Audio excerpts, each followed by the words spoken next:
Bismillah, Assalamualaikum warahmatullahi wabarakatuh.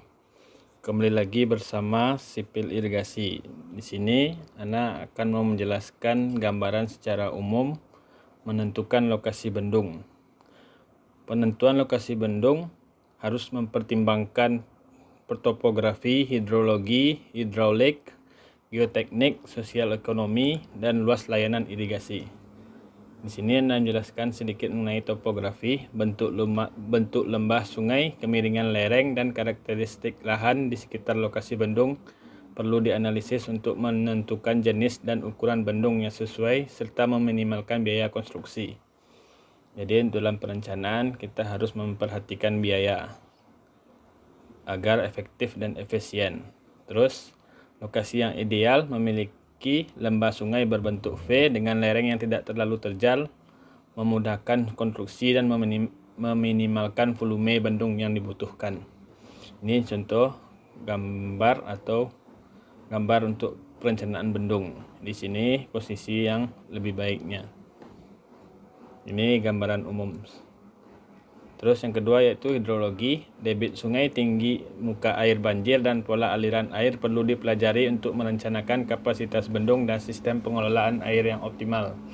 Di sini harus kita perhitungkan juga untuk perencanaan bendung terkait ketersediaan air. Apakah air pada lokasi bendung tersebut bisa mengumpulkan air atau menampung air agar air masuk ke layanan irigasi atau daerah irigasi yang akan direncanakan. Luas daerah tangkapan air akan mempengaruhi ketersediaan air dan debit banjir yang perlu ditangani oleh bendung. Ini contoh gambar dari daerah tangkapan air atau catchment area. Ini gambarnya apabila ini dibuat bendung atau di perencanaan suatu bendung, jadi ini catchment areanya yang garis merah ini. Terus yang ketiga yaitu hidraulik. Hidraulik, bagian sungai yang lurus lebih disukai, tetapi jika tidak memungkinkan, lokasi di tikungan juga bisa dipertimbangkan dengan memperhatikan penempatan bangunan intake atau pengambilan air. Nah, di sini lebih baik pada perencanaan bendung di posisi sungai yang lurus. Terus selanjutnya geoteknik. Geoteknik pada gambar ini untuk stabilitas tanahnya ini tidak bagus untuk perencanaan bendung karena ini tanahnya tanah lunak atau tanah lempung. Tanah dasar sungai yang kuat di dasar sungai, stratigrafi batuan yang mendukung, dan tebing sungai yang stabil adalah faktor penting untuk memastikan kekuatan dan stabilitas bendung. Jadi kondisi tanah ini perlu diperhatikan lagi untuk perencanaan suatu bendung. Ini contoh tebing dan dasar yang stabil. Ini stabil, dasar sungainya adalah batu.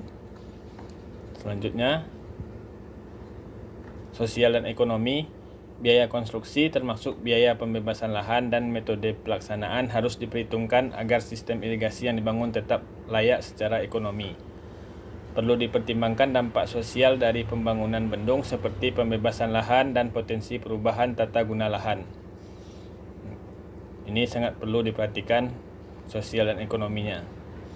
Apakah masyarakat tersebut ingin sekali untuk dibuatkan bendung, jadi agar air yang mengalir di sawahnya itu tercukupi.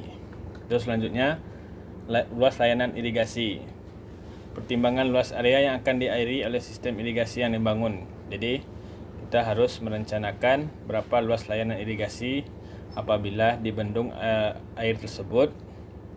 Jadi kita harus merencanakan berapa luas layanan irigasi yang akan diairi oleh bendung tersebut.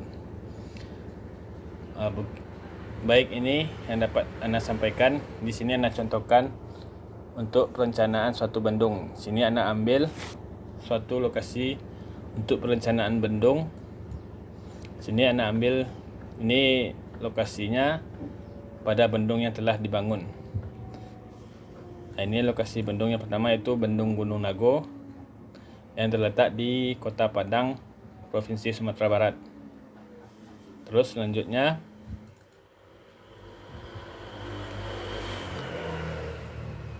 Bendung Talawi. Di sini lokasinya ada di Kota Payakumbuh, Provinsi Sumatera Barat. Mungkin hanya ini yang dapat Anda sampaikan.